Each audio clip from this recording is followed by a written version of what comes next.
Hello everyone, welcome back to my YouTube channel.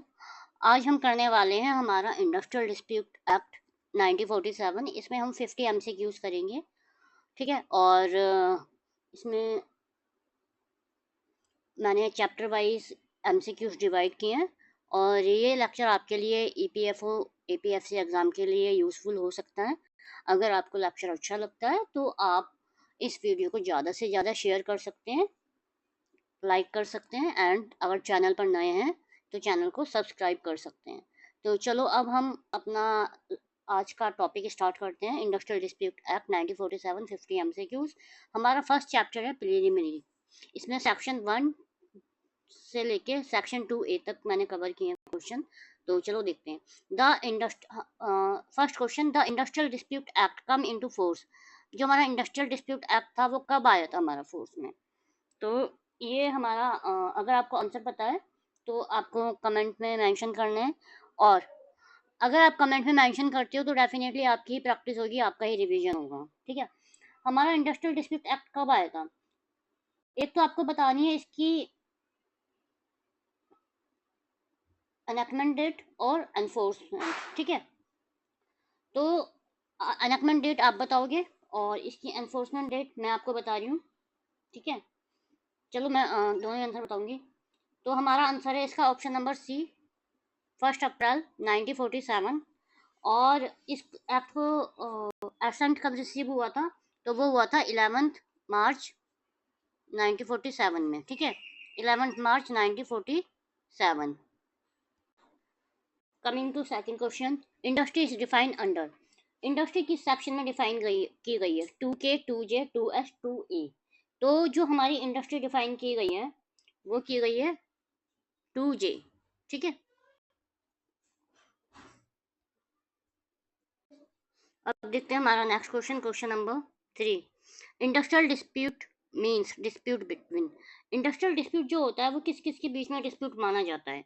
तो चलो अब हम ऑप्शन देख लेते हैं। देखो आंसर ही शो हो गया आपको। इंडस्ट्रियल डिस्प्यूट किस किस के बीच में माना जाता है? एम्प्लॉयर और एम्प्लॉय के बीच में डिस्प्यूट होता है वो इंडस्ट्रियल डिस्प्यूट कंसीडर होगा। एम्प्लॉयर वर्कमैन के बीच में होता है वो कंसीडर होगा। या वर्कमैन वर्सेस वर्कमैन, या ऑल ऑफ द अबव। तो इसका आंसर होगा ऑल ऑफ द अबव, ठीक है। ऑप्शन नंबर डी इसका करेक्ट आंसर है। और ये किस सेक्शन में आता है? या आपका आता है 2K, ठीक है।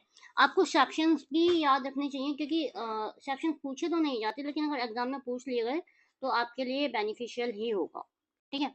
अब देखते हैं हमारा next question, question number 4। Under section 2A,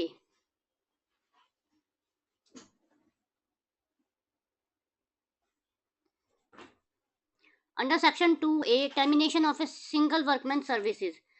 section 2A के अकॉर्डिंग जब सिंगल वर्कमैन को टर्मिनेट किया जाता है तो वो इनमें से क्या कहलाता है? नॉट एन इंडस्ट्रियल डिस्प्यूट कहलाता है, इंडिविजुअल ग्रीवियंस कहलाता है, या डीम्ड एन इंडस्ट्रियल डिस्प्यूट कहलाता है, या डिसाइडेड बाय एम्प्लॉय कहलाता है? तो ये कहलाता है आपका डीम्ड एज इंडस्ट्रियल डिस्प्यूट, ठीक है। इसमें कंडीशन क्या होनी चाहिए? अगर कोई किसी सिंगल वर्कमैन का टर्मिनेशन हुआ है और किसी यूनियन ने उसका साथ दे दिया या बहुत सारे एम्प्लॉयज ने उसका साथ दे दिया तो वो कंसीडर होगा एज ए इंडस्ट्रियल डिस्प्यूट, ठीक है। और ये किस सेक्शन में आता है? ये आपका आता है सेक्शन 2A में। सेक्शन 2A क्यों ऐड किया गया था? सेक्शन 2A ऐड किया गया था टू प्रोटेक्ट इंडिविजुअल वर्कर, ठीक है। आई होप आपको ये यहाँ तक क्लियर होगा। अब देखते हैं हमारा next question, question number 4, sorry question number 5। Question number 4 तो हमने कर लिया। क्वेश्चन नंबर 5, क्वेश्चन नंबर 5 क्या है? लॉकआउट मीन, लॉकआउट का मतलब क्या होता है? Permanent closure of factory, temporary closing of work place, worker refusal to work, या इलीगल डिसमिस। तो हमारा जो लॉकआउट होता है ना, एक तो आपको ये बताना है कि लॉकआउट कौन करता है, ठीक है। लॉकआउट एम्प्लॉयर करता है या एम्प्लॉय करते हैं, आपको ये मेंशन करना है। आपको ये बेसिक चीजें पता होनी चाहिए। और लॉकआउट टेम्परेरी होता है या परमानेंटली होता है? तो जो लॉकआउट हमारा होता है वो होता है हमारा temporary closing of work space, ठीक है। Option number D is the correct answer of this question. अब देखते हैं हमारा नेक्स्ट क्वेश्चन, और लॉकआउट का सेक्शन है 2L। अब आता है हमारा नेक्स्ट क्वेश्चन आता है चैप्टर 2 से। चैप्टर टू में क्या दिया गया है? चैप्टर 2 में दी गई है हमारी इंडस्ट्रियल डिस्प्यूट एक्ट की अथॉरिटीज कौन कौन सी हैं, इसमें कौन कौन से सेक्शन आते हैं। सेक्शन 3 to 9B तक मैंने कवर किया है। अब देखते हैं question number 6। A work committee must be constituted. A work committee must be constituted when an establishment employ. एक वर्क कमेटी में कितने वर्कर एम्प्लॉय होने चाहिए? ठीक है, तो वर्क कमेटी में हमारे होते हैं 100 और मोर वर्कर इंक्लूड होते हैं। और इसका सेक्शन क्या होता है? इसका सेक्शन होता है सेक्शन नंबर 3। देखो, वर्क किससे स्टार्ट है? डब्ल्यू से। तो डब्ल्यू का उल्टा कर दो, इसको ऐसे घुमा दोगे तो आपको ये 3 की तरह लगेगा। तो इस तरह आप इसका सेक्शन याद कर सकते हो। अब आते हैं हमारे नेक्स्ट क्वेश्चन पे, क्वेश्चन नंबर 7। चलो क्वेश्चन नंबर 7 देखते हैं। Conciliation officer are appointed under. जो हमारा कंसिलेशन ऑफिसर होता है वो किस सेक्शंस के अंडर अपॉइंट किया जाता है? तो कंसिलेशन जो ऑफिसर होता है वो हमारा अपॉइंट होता है सेक्शन 4 के अकॉर्डिंग। सेक्शन 3 में हमारा आता है वर्क कमेटी, ठीक है। सेक्शन 4 में आता है हमारा कंसिलेशन ऑफिसर। कंसिलेशन ऑफिसर का काम क्या होता है और वो अपनी रिपोर्ट कितने दिन में सबमिट करता है, ये आपको कमेंट में बताना है। अगर आगे क्वेश्चन आता है तो मैं आपको बता दूंगी, ठीक है। चलो अब देखते हैं हमारा नेक्स्ट क्वेश्चन, क्वेश्चन नंबर 8।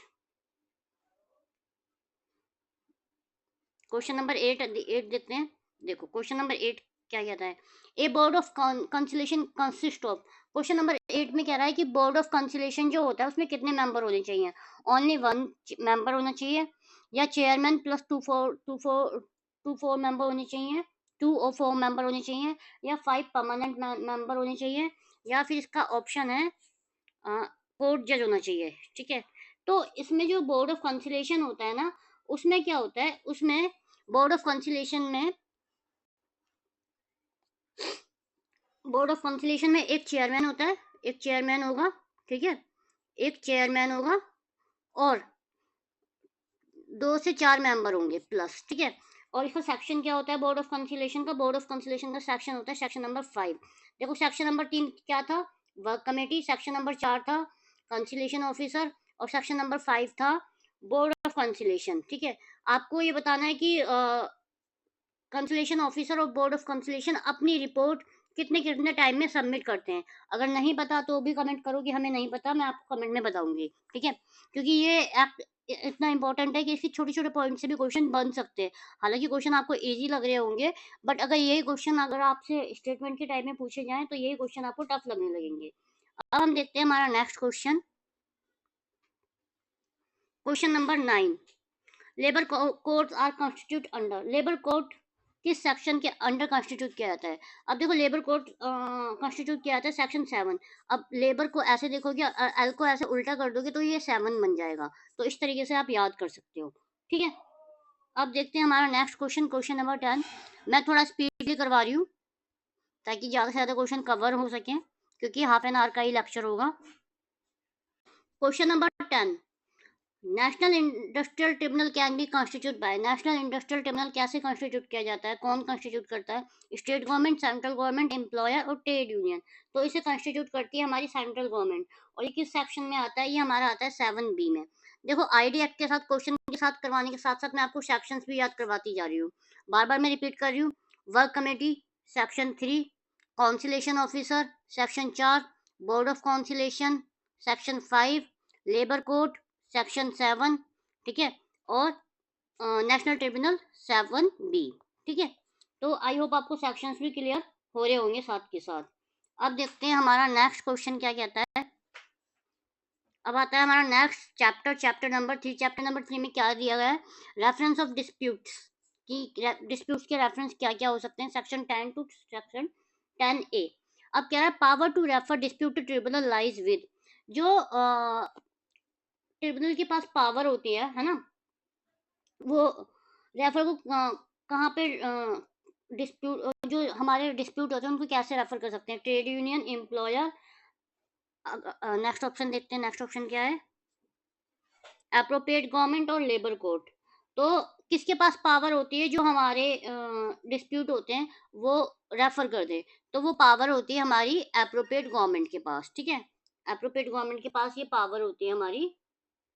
तो आपको इसका ध्यान रखना है कि ये पावर किसके पास होती है, एप्रोप्रिएट गवर्नमेंट के पास। Okay, question number 12, voluntary arbitration is cover under, voluntary arbitration किस सेक्शन के अंडर कवर होता है, तो वो होता है सेक्शन 10A। ठीक है, सेक्शन 10 में क्या कवर होता है ये आपको मुझे कमेंट में मेंशन करना है, कमेंट में मेंशन करना है। ठीक है, आप कि सेक्शन 10 किसका है। अब देखते हैं हमारा next question. Next question chapter 4 में procedure and power, section 11 to 21 इसमें आते हैं। ठीक है, duties of conciliation officer are mention in, जो कॉन्सुलेशन ऑफिसर है उसकी ड्यूटी कहाँ किस सेक्शन में मेंशन की गई है, तो वो की गई है सेक्शन 12 में मेंशन की गई है। ठीक है, अब देखते हैं हमारा next question, publication of award is covered under, जो हमारा अवार्ड निकलता है जब उसको पब्लिश किया जाता है वो किस सेक्शन में आता है, तो वो आपका आता है सेक्शन नंबर 17 में। मैं आपको बता देती हूँ इसका आंसर होगा सेक्शन नंबर 17। हाँ, सेक्शन नंबर 17 ही है इसका आंसर। ठीक है, ये देखो ये रहा। ठीक है, ये रहा सेक्शन नंबर 17। अब देखते हैं हमारा नेक्स्ट क्वेश्चन, पर्सन ऑन हुम सेटलमेंट इज बाइंडिंग, जब हमारा सेटलमेंट होता है तो वो किस पर बाइंडिंग होता है, सिर्फ एम्प्लॉयर पर या यूनियन पे या एम्प्लॉयर वर्कमैन पे या गवर्नमेंट में। अगर कोई सेटलमेंट हो रहा है तो वो दोनों पर ही बाइंडिंग होगा ना, ऐसा तो नहीं होगा कि एक मान रहा है एक नहीं मान रहा। तो option number C is the correct answer of this question. अब देखते हैं हमारा next question, question number 16।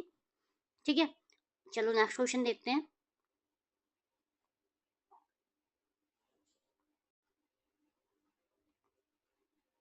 Question number 16 ये है हमारे चैप्टर 5 स्ट्राइक एंड लॉकआउट से, ये आते हैं सेक्शन 22 to 25।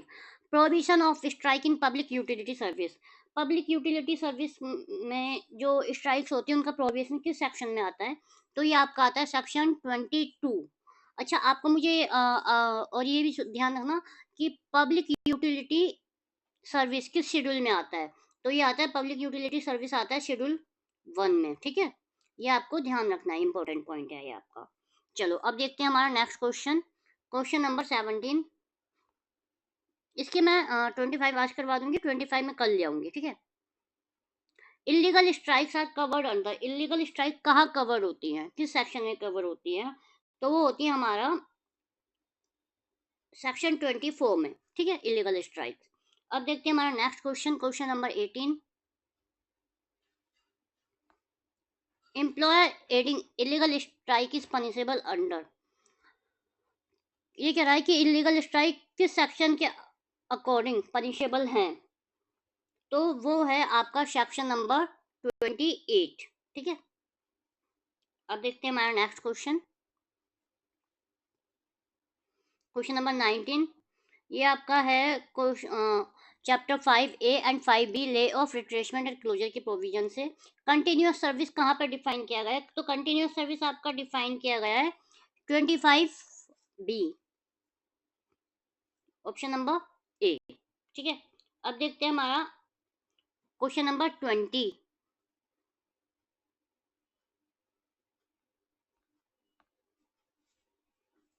क्वेश्चन नंबर 20 का आंसर आपने देख ही लिया है,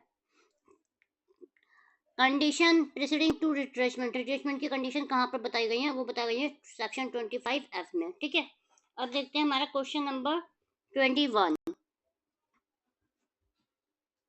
compensation in case of closure of undertaking, अगर कोई क्लोजर हो रहा है कोई कंपनी क्लोज हो रही है तो उसका कंपनसेशन किस सेक्शन के अकॉर्डिंग दिया जाता है, उसका कंपनसेशन दिया जाता है सेक्शन 25FFF के अकॉर्डिंग। ठीक है, चलो अब हम देखते हैं हमारा नेक्स्ट क्वेश्चन, क्वेश्चन नंबर 22।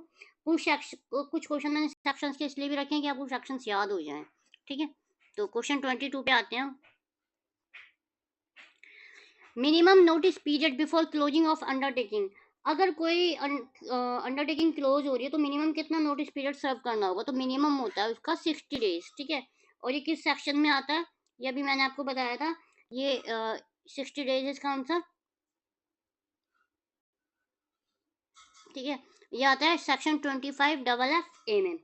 अब देखो क्वेश्चन नंबर 23, क्वेश्चन नंबर 23 पे आते हो, री एम्प्लॉयमेंट ऑफ रिट्रेंच वर्कमैन, जो हमारा अगर कोई रिटेंच वर्कमैन है उसको रीएम्प्लॉयमेंट मतलब दोबारा काम पे रखा जा रहा है, तो वो किस सेक्शन में आएगा? तो वो आता है आपका सेक्शन नंबर 25H। ठीक है, मैं नीचे दिखा देती हूँ आपको, ये रहा सेक्शन नंबर 25H। अब देखते हैं हमारा नेक्स्ट क्वेश्चन। चलो, नेक्स्ट क्वेश्चन है हमारा क्वेश्चन नंबर 24। क्वेश्चन नंबर 25 तक ही आज हम करेंगे चैप्टर 5C। तो इसमें जो हमारा क्वेश्चन है, question number 24, provision of unfair labour practice. जो हमारी अनफेयर लेबर प्रैक्टिस होती है वो किस सेक्शन में आती है? वो आती है हमारी 25 की। ठीक है, अब देखते हैं हमारा आज का लास्ट क्वेश्चन इस लेक्चर का, और अगर इस पर रिस्पॉन्स अच्छा मिला तो इसका सेकंड पार्ट मैं कल या परसों में ले आऊंगी। ठीक है, question number 25, penalty for unfair labour practice. अगर पेनल्टी लगती है अनफेयर लेबर प्रैक्टिस की तो फाइन कितना लगेगा? तो देखो, ये क्रॉस का निशान कंसिडर मत करना, यहाँ पे रुपीज लिखा था, ये फॉन्ट की एरर से हो गया है। Fine up to 100 rupees, fine up to 6 month, और 1000 rupees, only warning, suspension from union. तो इसमें कौन सा आंसर होगा? तो इसमें जो आंसर होगा वो आपका, एक सेकेंड,